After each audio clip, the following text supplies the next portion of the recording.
Hi, Catherine. Please call me Kat. All right, Kat. I am Dr. Freud. Wow, you must be what, 200 years old? Do I look that old? Oh, no. I was just kidding. I meant you could be that famous Freud guy. Are you talking about the mother of psychoanalysis? What? The mother? I thought it was a man. Sigmund Freud. No, Sigmunda was very much a woman. Oh, my bad. Also, my last name is spelled different. Freud. But that's a French word. It's supposed to be pronounced froid. It means cold. I prefer the American pronunciation. Yeah, I can see how patients would be more comfortable talking to Dr. Freud rather than Dr. Cold. Not many of my patients are familiar with the history of psychology and know French. Anyway, enough about my name. Let's talk about you. You are here to be under observation because of your unsuccessful suicide attempt. It was successful. Are you saying it worked to get attention? That's a very dangerous thing to do. Surely you could. No. That's not what I was doing at all. Please explain.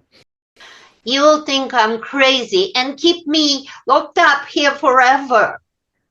How about if we do it off the record? Whatever you tell me will not go into your file. You expect me to believe that?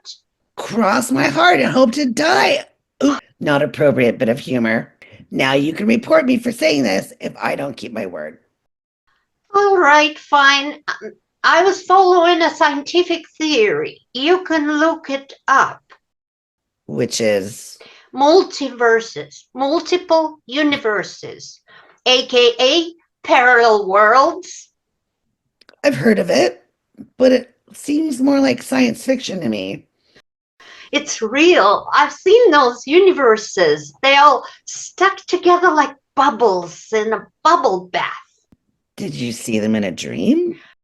No, I was high, but I know it was real what I saw. Okay. And how does it explain your statement that your suicide was successful? Well, simple. I died in the one universe and then continued to live in another. Interesting concept. But of course, it's just your opinion. It can be proven if one notices that something is different. It can be a very small thing or a big thing. It depends. Depends on what? Well, on what you intended before you died. I think one can influence what the new universe will be like. Interesting. So, what were your intentions for the universe you wanted to live in? Well, for one, I just happily learned that Freud was a woman. In my previous universe, it was a man. Who's the president? Jill Stein. Yes! And before your suicide, who was the president? Trump. Oh, dear. He's in prison in our world. But how would you even know that it would work? What if the vision you had was only a dream? I knew for sure because I almost died a few times before. I thought I almost died, but then I finally realized that I did die. I noticed that my pink magic marker changed the shade slightly. Could it have been that your marker was running out of ink? No, it was just the first little thing I noticed. There were more things when I started really looking at everything. So, how did it make you feel? Curious, very curious.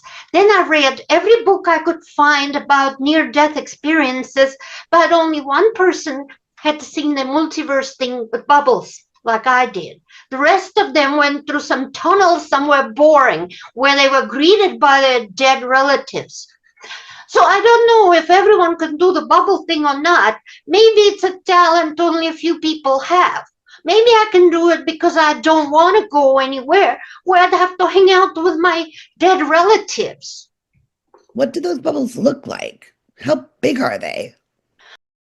Okay, they're somewhat transparent. You can see stuff inside them, like shadows moving around, and each bubble is about maybe 8 feet in diameter. But when you walk into one, you are in the middle of a world. If you turn around, all you see is that world in all directions. You don't know how to get out of there. I figure if you don't get out, your body in the previous universe will die and you'll be stuck in whatever world bubble you walked into, you see? Did you enter one of those bubbles? Yes, that time when I was high. So how did you get out? That was the weirdest thing. You see, I was lying under a tree and the scrub jay called to me.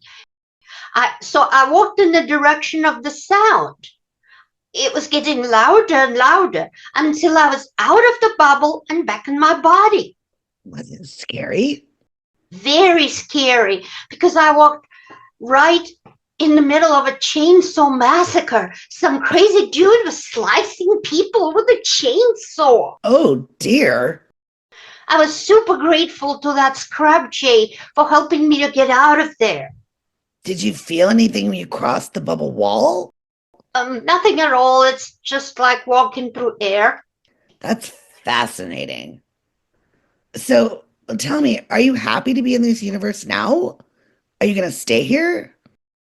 I voted for Jill in the previous universe. So, yeah, I'm gonna stay right here. In that case, it should be safe to discharge you. What do you think? Absolutely. Thank you, Doctor.